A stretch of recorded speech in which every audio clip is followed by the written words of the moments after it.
আমাদের বাংলাদেশের স্বপ্ন এখানে শেষ। আমরা 3টা ম্যাচ খেলছি এশিয়ান কাপে এবং আজকের ম্যাচে আমরা উজবেকিস্তানের কাছে 4টা গোল কনসিড করছি এবং এইখানে ভাই কিছু বলার নাই। প্রথমে আমরা চায়নার সাথে খেলা হয়, র্যাঙ্ক 17, 2টা গোল কনসিড করছি। পরে আমাদের খেলা হচ্ছে নর্থ কোরিয়ার সাথে, আমরা 5টা গোল কনসিড করি এবং আজকে উজবেকিস্তানের সাথে 4টা গোল কনসিড করে। দেখেন ভাই, আবেগ দিয়ে তো কথা বললে হবে না, চলেন একটু বিবেক নিয়ে কথা বলি।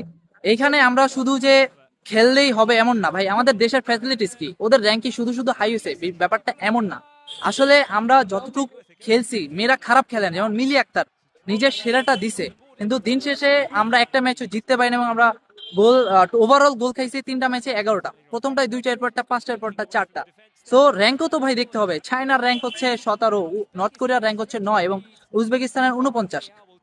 আসলে কিছু বলার নাই যে আমরা, ঠিক আছে, হারছি, বাট এটা আমাদের প্রথম ছিল, আমাদের এখানে হারানোর মতো কিছুই নাই।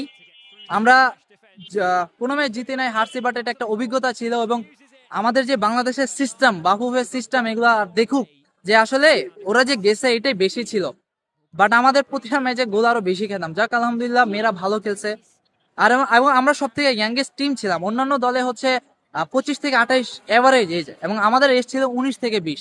ইয়াং টিম ছিল, আমার কাছে মনে হয় যে আরো ভালো প্লেয়ার, যেমন এক্সপিরিয়েন্স প্লেয়ার নিলে ভালো হতো। সাবিনা খাতুন ছিল, মাতসুসীমা সুমায় ছিল, সান্দিজা ছিল।